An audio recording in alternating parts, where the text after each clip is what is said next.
Hello. Um, Welcome to the premiere episode of the Amateur Conversationalist. I'm John Peterson. And on today's episode, we have super serious YouTube content creator, Socka Count. And, you know, when people may say, if you ask them who Sock is, they might tell you that he's a logician, he's a contrarian, he's a Canadian, he's a military man, or as I said, he's a super serious YouTube creator. Patreon /Socka Count, by the way. All those things are true, but if I am asked, if I'm asked who Socka is, the thing I've learned in the short time that I've known Socka, through group discussions we've had and one-on-one discussions, that Socka is first and foremost a good father and a husband, and that, in my opinion, his status as a family man informs and guides his thinking processes. And I want to welcome you to the show, Socka. Oh, wow, that's a hell of an intro. Jeez, I feel like I got to live up to something now. Well, yeah, we were hoping that, it is the premiere episode. But the only point that I would, that was great. I'd love to own all those titles. The only one I'm going to, push back on is the logician thing. Man, that stuff is tough. If you ever, see people that study logic, and then they start going into things like truth tables and think about whenever you see Steve McRae put out the arguments for when he's talking about the definition of atheism, and there's always that not P all the different kind of the language that's written out that, that's the type of stuff that the logicians do. And I actually I understand probably about 50% of that, but I hate it. I hate phrasing stuff like that because you have to be really well read in it to understand what that stuff means when it's being put out there. And I try my best to avoid that and try to keep it down my position is stripped down as possible. Because going through the logician stuff there is actually incredibly tough. Well, yeah, and I have to admit, when it comes to those logical equations, I'm quite lost myself. Well, let's just say that I was using, if there is such a thing, the colloquial usage of the word logician. There we go. Yeah, and also comparing you to maybe my level of understanding of that type stuff. And now, as I said before we went live, anybody can have Socka Count on to, make an argument, or to be a contrarian. But the thing I wanted to talk to you about today, you are a military man in Canada, and I would, though I am an American, the fact that you are a member of a military that is one of our allies, I'd like to thank you for your service, and I think all Americans should be grateful for your service. But you are in the Navy in Canada and soon to head out on a sail. And so I'd like to talk to you today about what life on a ship is like. And if you want to just take a couple minutes and maybe give us an overview of what you do and what you'll be doing when you head out, please feel free. Sure. Okay. It's funny because we were talking about this. I didn't really know what we were going to be talking about, and this is an interesting one because I've never I've people know I have a rough idea what I do. I never go into a lot of details about it because, well, I mean, unless it's the topic of the hangout, yeah, it's just not something that I feel like a lot of people are interested in. But I mean, if people actually have questions about it, then I'm more than willing to answer them. But I guess the first thing I should put out is that I am a member of the Royal Canadian Navy. The views expressed by Socka Count do not express the views of the Royal Canadian Navy. We'll start off with that one. Yes, the first question that generally gets asked me when people do find out that I'm in the Canadian Navy is, Canada has a Navy. Yes, it does. Believe it or not, and it's more than just a couple canoes and with machine guns mounted on them or anything like that. But yeah, no, I've been with the Navy for about 15 years. Probably at this point in time, I have pretty much signed my life over to them. So I will be doing the long-term program with them, and have probably about another 10 years or so before I retire. Um, um, I've done a lot of different jobs with the Navy, like on ship, off ship, done shore postings inland, been posted around quite a bit. But yeah, we're just most recently been put back onto a ready high ready unit and am going sailing again. Back into the essentially what I'm trying to do. And because of that, I have to put my serious YouTube content on hold for because I am essentially giving up probably about I don't know, the majority of my time away from home in the next little bit. Actually, can you give me one quick second? I just got a phone call here. Yep, absolutely. So when we get Socka back, I have some questions for him. Again, I love how he said that, yes, everybody, Canada does have a Navy.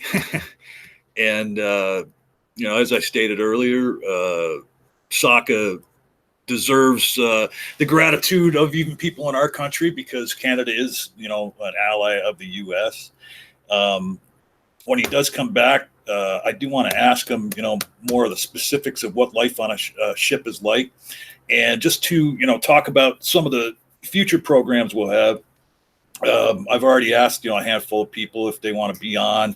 I'm looking to maybe have 2 or 3 episodes per month. I know I want to have Jim Majors on, maybe the next or the time after that. And we're going to talk about the horse sanctuary that he works with.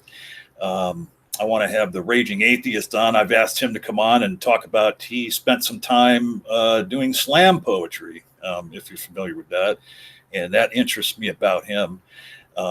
Any of the other people that I do know in the YouTube community, please reach out to me. Send me a message here through YouTube, or you can find me on Twitter, is that so 19. And if you've ever been on any of my streams on the GDC, or you just know me through Twitter, or you don't know me at all and you're a YouTuber and you'd like to come on and do one of these conversations, please reach out to me. I've got a pretty decent list of folks coming in the future, so it might be a little while before I can get you on, but please do reach out if that's something that interests you. So Socka, I guess the first thing that I want to know about that seems to, I've never been on a large ship. I've been on a few decent sized boats on lakes and things like that. And I think you and me maybe talked about this a little bit, maybe in a conversation we had, if I'm remembering correctly, but what's it like being on a big ship like that? And like when you're out at sea, you're basically in constant motion all the time. Like, what is that like, getting used to being on something that is always moving? I mean, it's some people can get into it, some people can't. Like it's getting seasick. It's a little bit different than like getting motion sickness inside of a car. There's some people that just they have a problem in their equilibrium that when they're dealing with that type of motion, they just can't handle it. And it's not unique to ships. Like I said, if you're talking to somebody who gets car sick, they're going to have the same type of problems if they get onto a ship. Obviously, seasickness is a little bit different. Seasickness is not. It's still a problem with the equilibrium, but there's you can kind of deal with it. But it doesn't matter how long you've been like sailing for. Um, when you go out and you get into like a really rough sea state, you will get sick. Um, Whether it gets to the point that you're completely nauseous and throwing up all over the place, it might not get that bad, but you will definitely feel a lot of discomfort from it because it's just, it's hard to deal with. For myself, I don't get nauseous, like to the point that I need to throw up or anything like that. But I will feel, especially in the first couple days at sea, I'll feel a little bit off. And what works for me generally is getting up onto the upper decks, looking for the horizon, and kind of matching the movement to what you can see. Where it gets difficult is if you're working below decks a lot. If you have a job that doesn't take you up on the upper decks too often, and you don't have access to looking at the horizon and seeing what the ship's doing before you feel it, then that's what causes most of the sickness. But yeah, like a lot of people medicate. There's a lot of people that take gravel and other stuff to help kind of counteract the feeling of being on ship. And it just becomes like just one of those things that you just kind of grow. You either become used to it or you don't. I personally love it. Like once you get through like the initial kind of stage and just kind of acclimating yourself to the movement, it becomes it becomes just really comfortable in a way, especially when you're sleeping. Like sleeping on ship at night is great because you just get rocked to sleep. It's like rockabye baby. Yeah, it's amazing. But there's also what is it? The biggest problem that I have actually is whenever we do a long sail or we're out for several weeks, coming back in, I always get land sick, which is that you've kind of given up your given up your body to the feeling of the motion, and then the moment that you get back on solid land and it's not moving anymore. See, I never even heard of that phenomenon. So you don't just have to get your sea legs when you first go out. When you come back, you have to get your land legs back then, huh? Yeah, and that process takes, might be a day or two for some people, might be like an hour for others. For me, it's like a day. Like the first day that I'm always in, it's always like trying to get used to walking again, because like the worst thing you could do like on ship is fight it. You just gotta kind of like just roll with it. It's just like it's walking like a drunk person. But yeah, then when you get back on the land, it's just it's kind of difficult to adjust it for myself. Well, correct me. You correct me if I'm wrong, but my impression on the outside of it, never having been in that situation, like I would almost think that because the ship is constantly moving to and fro, albeit in a lot of instances, not in big sweeping movements, but is it kind of like maybe like you're constant, like you're on a surfboard the whole time when you're on your feet, like that kind of thing, where like you guys have to have like strong core muscles to be able to to keep your balance and all that? Well, you get accustomed to it. Like you know what the limits are.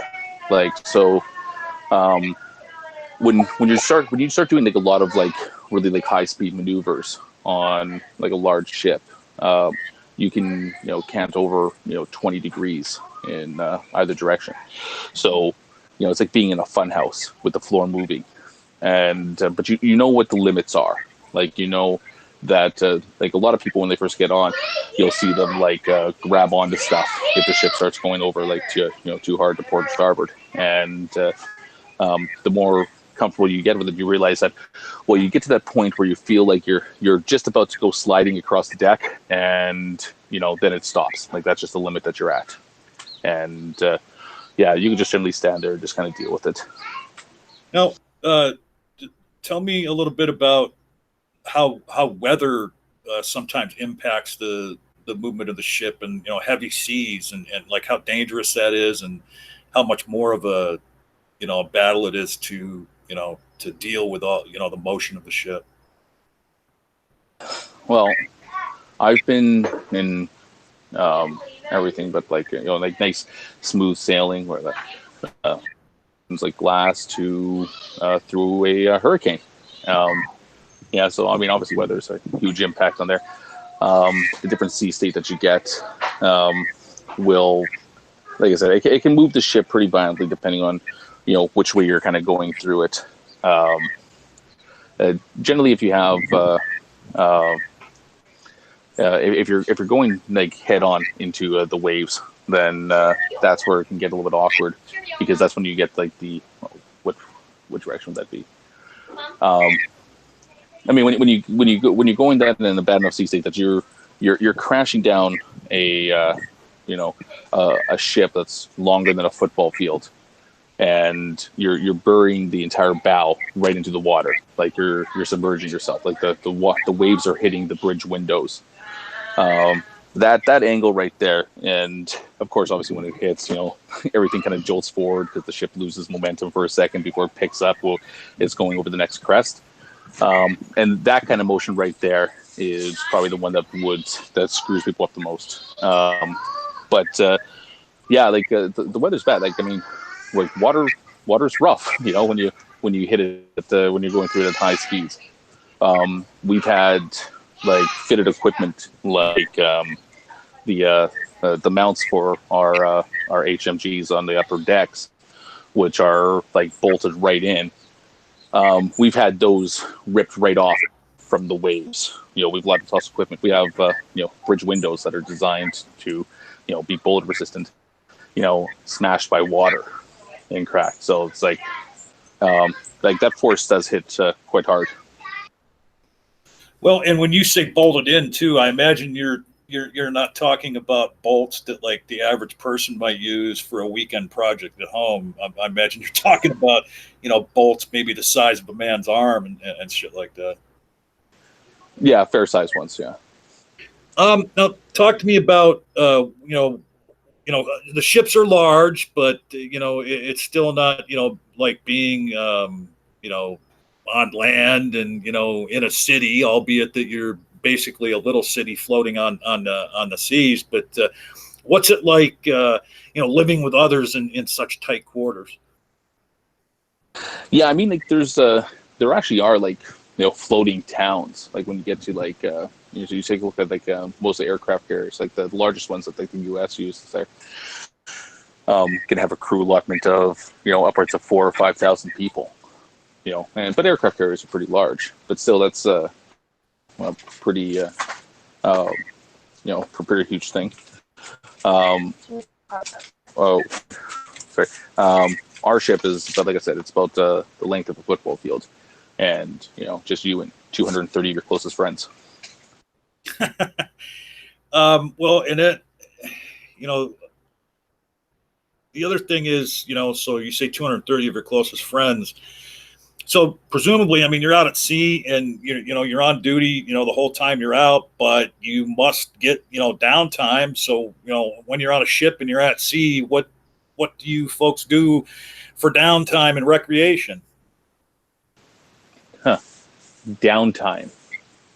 Yeah, I don't really know what that is.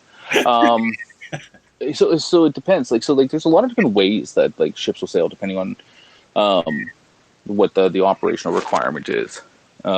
So there's times where what we have is what we call like just watch rotations, and those are broken down into like what we call them 1 and 2, 1 and 3, or 1 and 4. Those are the main ones that we use. And what that pretty much means is that depending on how you scale, how like what you're sailing at, will be how many people are awake at a time, how many people are actually going to be working. So 1 and 2 is like the high readiness operational one, where at any given time half the crew's awake working, and then they'll lower down to 1 and 3, and 1 and 4 would be a third of the crew or a quarter of the crew, and so most of the time, if you're sailing on something like 1 and 4, you'll have a little bit of downtime. But I mean, you're still working, 16-hour days, and 7 days a week while you're doing it. When you're doing like 1-2, it can get really bad because even on your off watch, when you're just really relaxed, head down, you might be still called upon to do rescue stations or emergency stations, especially in a training environment. You lose out on a lot of sleep like that, and you got to really manage it. Like, it's not like you work like 12 hours and you're off for 12 hours. You will be working for, well, the old rotation was like 5 hours on, 5 hours off, 7 hours on, 7 hours off.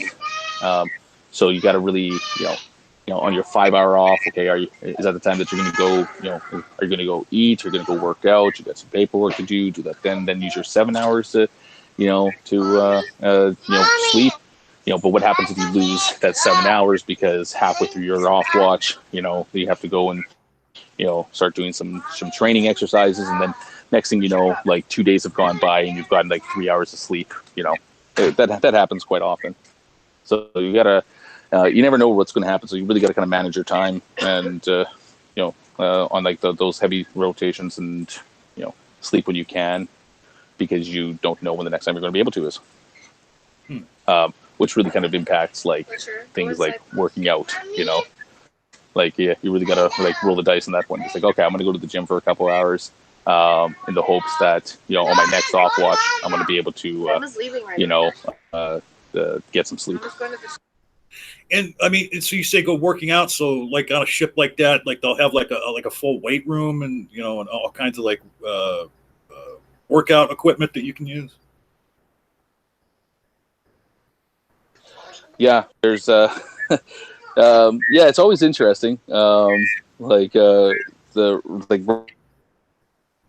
ship, because whatever the ship's doing is whatever you're doing as well. So in the machines where you do like adjust the elevation, like make it seem like you're running up for a bit. Well, you don't have to worry about adjusting those settings because the ship's going to be doing that for you. Same thing, like we actually used to have free weights, and we still do, like to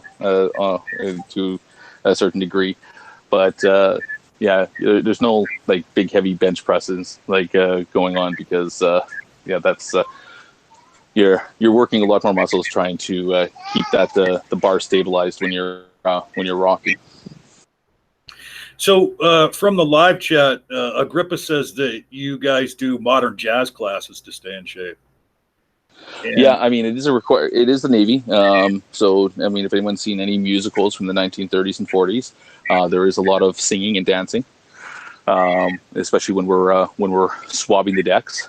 Like most people, when we go through our kind of trade training, we do a little bit of modern dance, a little bit of tap.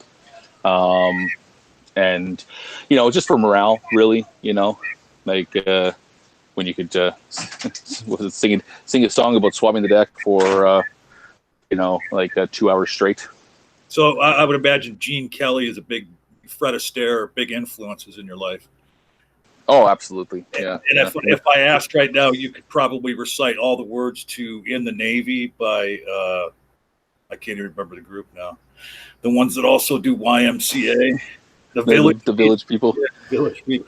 I just want to point out to my army friends like Drag and Agrippa there that I started off my career in the military actually in the army, and there is more sick, like, debaucherous shit happening in the army than ever in the Navy. I'm not sure what they have no leg to stand on this one here. Well, and the fact that Dragnot was in the army is a testament to the truth of your statement, I would imagine. Yeah, Dragnot was a combat medic. He has seen more penis than any man would expect. Oh wow, I did not know that about him. That's what combat medics do. It's either looking at feet or looking at penises. That's all they do. And that explains a lot of the artwork I've seen that Dragnot has done.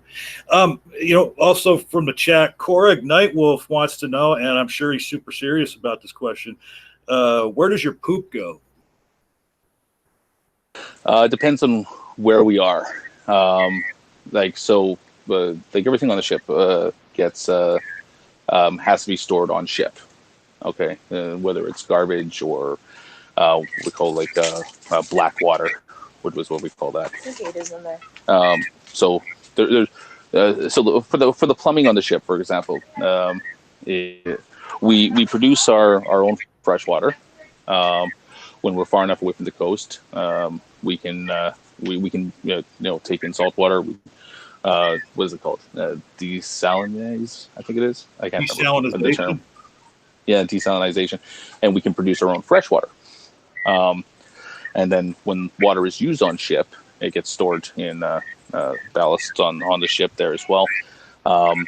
And if it's coming from the sinks or the showers, it goes into gray water. If it's coming from the toilets, it goes into what we call black water.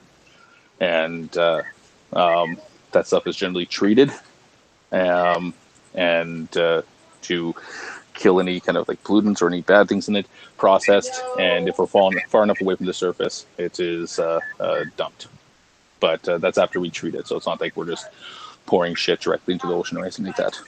The amount of like environmental restrictions that have come up on the Navy in the last 25 years has been huge, and a lot of the stuff that we've done to accommodate for this is like a lot of work. I mean, so like very little gets dumped over the side now that we don't need to, and if we're like, for example, if our port visits are reasonably close to each other, like only a couple weeks apart, a lot of the times we'll wait until we get into a port before we'll actually just pump it out wherever we are to whatever country wants our shit.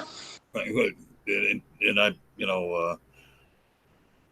just hope the countries aren't like competing for your shit.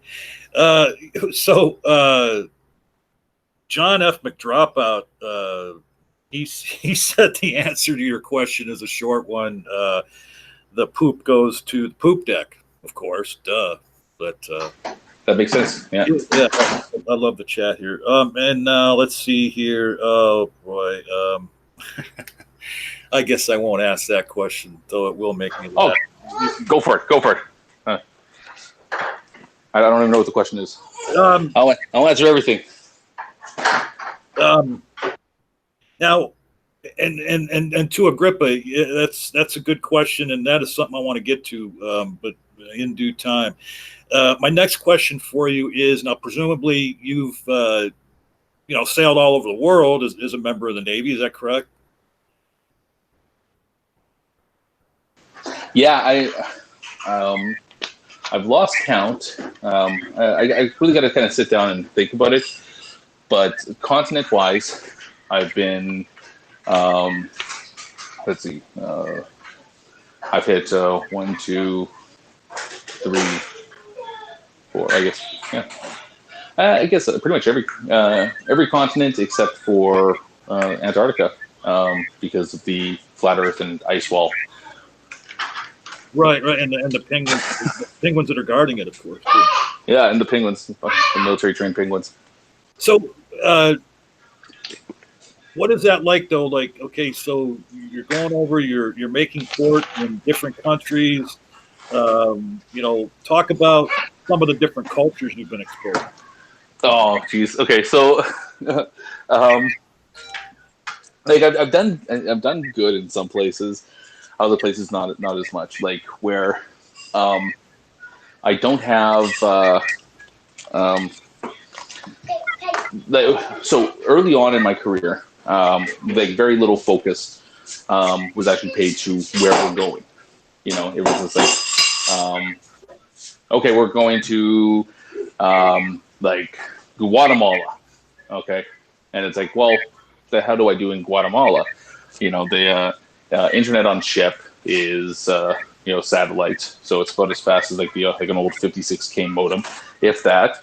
So that you don't really get a lot of time to go and kind of research things beforehand. Like, oh man, what do I want to see here? And then you pull into foreign port, and it's like you pretty much just wander off the ship and go kind of find something to do. I've got a lot better in time, and as technology and stuff has gotten a little bit better as well, that you actually research this stuff. I've been kind of planning out my port visits a little bit differently. So like early on, in my career. When I was in my early 20s, it was a lot of okay, we're off ship. Let's go find a bar, preferably one where girls dance naked. But then you get older and you realize, oh, there's extra stuff to do. So I've been doing a lot more like touristy type stuff.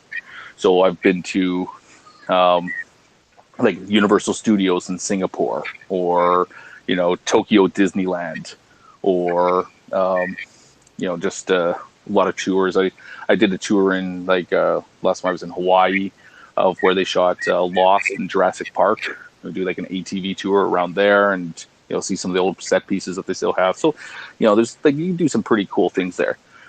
As for the cultures, yeah, I mean actually I think my favorite part's the food. Like you get we did a trip back in the late 2000s, all through South America, and we made a kind of a little challenge to ourselves to eat Chinese food in as many ports as we can in South America, because there's Chinese food restaurants literally everywhere. And just like getting Chinese food, but with the influence from whatever country you're in, is always an interesting experience. So like the best Chinese food I've had is actually in a place called Valparaiso in Chile. They had amazing food. Doesn't matter what it was, just everything was great there. Oh, wow. Chile's actually one of my favorite places to visit. We were lucky. We went to we were in Chile during their bicentennial, so their 200th anniversary. And it was like, if you ever go to a country that's celebrating a national holiday, like, I go down to the States occasionally for like the 4th of July. And or if you come up to Canada during like Canada Day on the 1st of July, you see people at their best, celebrating and having a good time. And especially if you go to like a lot of the events that happen kind of in relation to that. Well, like the Chile's bicentennial was like a 2-week long celebration, and so for 2 weeks, that we were there, you see people at their best, and I'm not sure if that's kind of influenced my view of Chile or not, but it's still an amazing place because of that. So, and you say, one of your favorite parts of the cultures is experiencing new foods. Like, what are some of the more exotic foods that you've tried that maybe the average person hasn't ever had? See, this is always a tough one, because because people just they don't get it. But don't even worry about triggering people. like I've had horse and dog in Asia. I've had whale and dolphin, and a whale was in Japan, which was really good. I can't remember where the dolphin was. I've had some type of bug in Malaysia. I think it was like a grasshopper cricket type of thing, like seasoned on a stick. They're pretty nasty. I don't think I could would do that again. It's funny, like you go to a lot of these places too, and like you set yourself like certain like rules, like you get you hear this from some people. Like, let's say you go visit Mexico, and people tell you just make sure that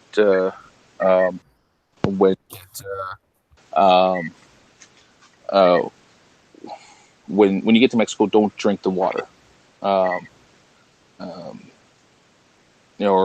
drink the water, or don't have ice in your drink, or if you do order a bottle of pop, make sure that you see them open it in front of you, so they're not just refilling it from the back. It's stuff like that, and that's fine. Like, the other one is like, don't eat street meat, and street meat is just like if there's a vendor on the side of the road that's selling something, always be cautious. Like, some guy selling shrimp skewers, hey, maybe it's a good idea to look around to see if there's like a cooler or something nearby, because you don't know how long the shrimp's been sitting out in the sun for. And it generally does you pretty good until, like, you go into a foreign port, you have a couple drinks, and then you throw all those rules out the window, and realize that that your stomach might not be capable to handle some of this shit. Yeah, I never made this correlation before in my mind, but are you actually Andrew Zimmer from Bizarre Foods? No, but like, there's people that go like all out, like, and they'll do this stuff, like the like just go out and try to find like the weirdest shit possible to do, and I'm pretty adventurous, but I have my boundaries. Now, you mentioned being in South American countries. Have you ever had guinea pig? So when I was in Lima, Peru, the same time that I was going down to Chile there, and we did eat a lot of things there. Um, I'm not sure if any of it was guinea pig, but I'm almost certain that some of it was. Um, so the last thing I want to ask you about, and it's something that Agrippa had alluded to. Now, on this ship, it's not just men on this ship, is it? No, there's women as well. And one day, you and I had a conversation that I just thought that your outlook, uh, you know, men and women. I can't remember exactly what you said, but I'd like you to talk about like how you were talking to me one day about how you don't look at people as, well, this is how women are and this is how men are, and if you remember that conversation, could you explain that to me again so everybody else could hear it? Because I just loved how you put it. Okay. Um, yeah. So there's been like I mean, like a lot of people have brought up like, though this kind of goes into slightly different territory, but um, yeah, when it comes to gender, like my kind of perspective on gender has changed quite a bit. Like that, there's no exceptions given to someone based on their gender outside of like the biological functions that someone might need based on whatever biological sex they are. When it comes down to it, like every single person that works for me um, has a certain amount of responsibilities that they have to do. That that to do their job, and this goes across the entire military, and same thing with like the U.S. military. You know that you aren't there's no aspect of um, how people perform at their job has nothing to do with what sex they are. You're either good at your job or you're not. Okay, and when it comes to things like characteristics or traits that people have, a lot of times that people will say things. So like, there's a lot of traits within the military that that are typically masculine traits, and so when I have like a woman working for me that's really good at her job, and she's really good at her job because she has the skill set to be good at her job, and it has nothing to do with masculine or feminine traits. Those are the traits that are unique to her that allow her to do that job. And so the entire concept of like masculine or feminine traits, I just think is ridiculous. I think that those are we put those kind of constructs on people, but I find that it's diminishing to say that someone could be good at their job because they have masculine traits, or they could be good at their job because they have feminine traits. Because I think it just diminishes the femininity or masculinity of that person. So it's I feel like the military is good in moving in the direction where things are like that gender neutral, where we move away from those ideas, which sometimes can put you at odds with some of the idea that with other kind of notions of gender that get brought up there, that do highlight masculine and feminine traits. So it's like I like to think that myself is reasonably progressive when it comes to this, by saying that that it doesn't matter what sex you are. You're either going to be good at your job or you're not going to be good at your job, and that I don't think that your biological sex limits your ability to do your job. Because I've worked with and for amazing people of both sexes, and that to say that anybody has a skill sets based on what their biological sex is, I just think is like I said, I just think it's diminishing towards them. But yeah, so I'm not I'm a huge supporter of gender equality in the forces, and that it doesn't matter what traits you have. You're just either going to be good at your job or not. Do you feel as if in the military and in the Canadian military that that sense of equality, and the sexism, does that carry through, with everybody, or are you a minority in that? I think that it's changing. Like lots in the military, like historically, have been kind of like a boys' club mentality, and I think that a lot of steps have been moved forward to kind of break that idea. It's not perfect yet, but it's definitely moving in the direction that it needs to. No, and the more people that adopt your perspective, I think it'll just get better and better. I know that you have a lot to do, and chief among them, I'm sure you want to spend as much time as you can with your family before you head out on your sail. Yeah, I got about 15 more minutes before I should kick off. If that's okay with you. If anybody has more questions or anything. Yeah, and that's what I'll say is let's close it out, and I will check the live chat here. If anybody has any questions for Socka, please leave them in the live chat. I don't know what this means. John F. McDropout has something in here about eating rat kebabs. So you said you weren't sure if you ever had guinea pig. Do you think you've ever ended up eating rat anywhere you were? I am pretty sure I haven't eaten rat. But yeah, no, I could probably, hand on heart say that I don't think I've had rat yet. So Javier Jara asks, and I apologize if I'm butchering that name, and I'm not sure how this relates to the discussion, but could you real quick tell us what the basis of your morality is, Socka? And please try and be as hilarious as you can answering that question. Well, in the military, it's a system of deontological ethics, duty-based ethics, and that is where it's I view the virtuous or moral actions to be those that line up with what I'm obliged to do through duty. There we go. Bam. And this is a very important question. I can't believe I've not asked this as of yet, although you did allude to the fact that that you will be having to set aside your duties as a YouTube creator while you're out on a sail for the most part. John F. McDropout wants to know, are you going to be creating more content in the near future? Yes. Not the same type of content I did before. Might not even be the stuff that outside of my friends might enjoy.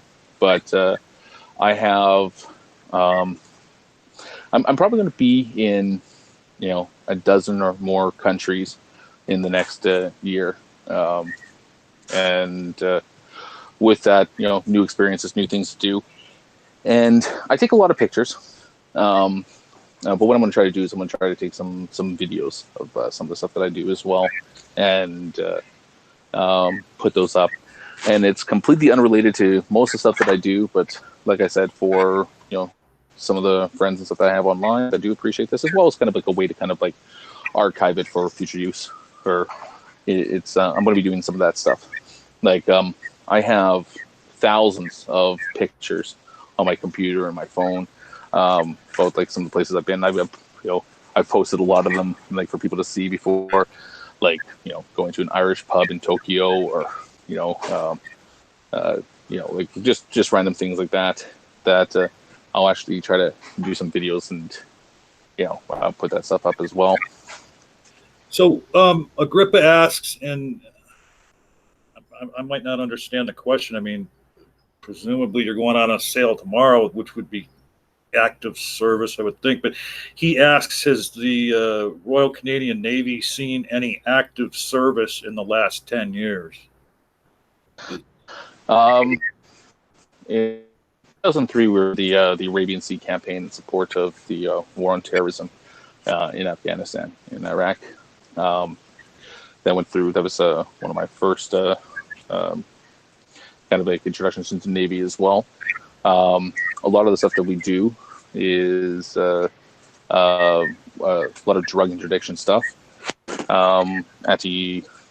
humanitarian aid stuff, anti-piracy stuff. Like there's a lot of little missions that we do as part of like larger operations as well, just in support. As for, I mean, naval battles or anything like that, I think that the last like really thing that would be considered like a naval engagement for any Western country would be probably the Falklands, and that was that was back when Margaret Thatcher was running the UK. So it's been dated, so you don't see a lot of that type of warfare anymore. And you have an invitation. John F. McDropout invites you to come to Edmonton and have Korean food with him. What was it? The next time that I am in Edmonton, there's a bunch of people that I want to visit.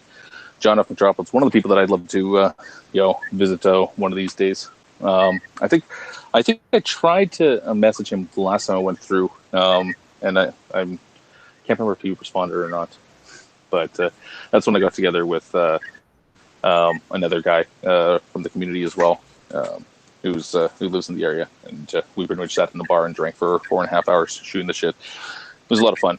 I like meeting YouTubers. The good thing about this is that I'm going to be meeting up with some other YouTubers, not people that I know from the internet, I guess. They're not really YouTubers. In the next while as well. When I'm in Seattle and when I'm in Australia right now, but we'll see how many more I can kind of tie on to that. Well, and if you ever make port in Western Pennsylvania, stop by and see me. Yeah, I'll keep that in mind. I mean, actually, I guess you could come through the St. Lawrence Seaway and make port in Erie, Pennsylvania, but travel down by land to see me. Yeah, it's really tough. You forget how large some places are. Like, I go to San Diego often, and it's just like, if I wanted to go visit, people in Texas, it's just like, well, let's see, California, Texas. I remember those places being reasonably close on the map, and it's still like a 12-hour drive. It's like, oh, shit.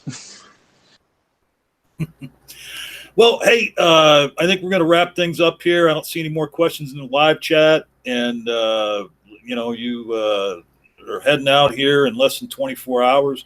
I want to thank you so much for coming on and being my premiere episode. I love you, man. I love being in hangouts with you and see you go at people and make arguments. And one thing I like about when you are in a hangout, you're not afraid to take up the side of an argument that maybe you don't necessarily agree with, but just to offer like a devil's advocate point of view. And I love that about you.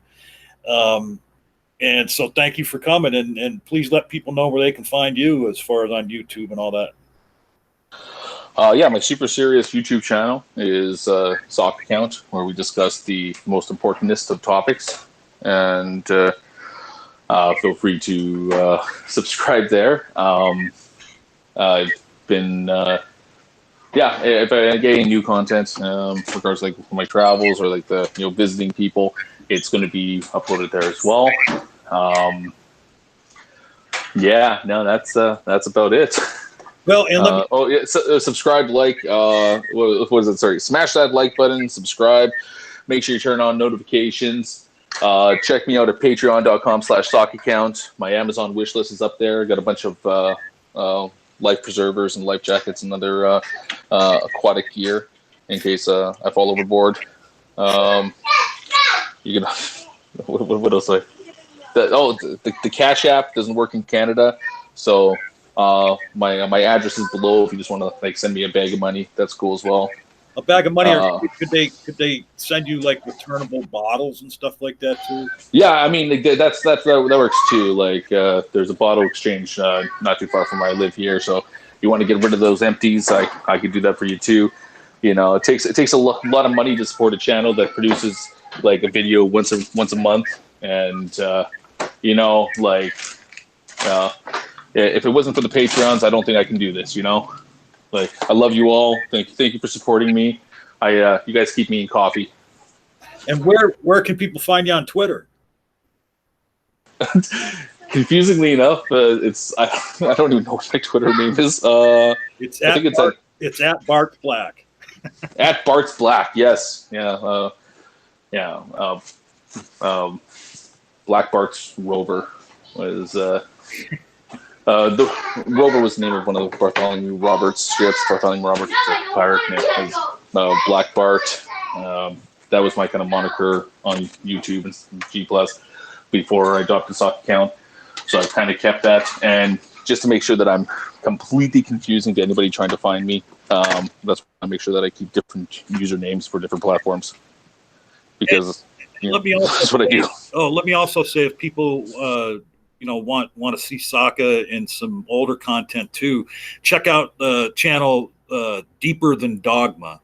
There's a lot of old hangouts on that channel, isn't there, Socka? Yeah, there's a lot of old hangouts where me and some friends and stuff are just discussing topics related to the great debate. So again, thank you for coming, and seriously, thank you for your service. You are in a military that's one of our chief allies, and appreciate that you're going out and working in the world to keep people safe. Now, one thing I want to bring up here is that, and I can't remember where I heard this. I know it was from either Socka or it was Dragnot that was reminding Socka. As a matter of fact, I think it was in Sokka's last hangout, and Dragnot had posted in the live chat something that Ozzy always says, and Ozymandias. And I'd like to quote him now, and I may be paraphrasing. I might not get it exactly right, but Ozzy says, "We all get the conversations that we deserve." Thanks for stopping by today, folks.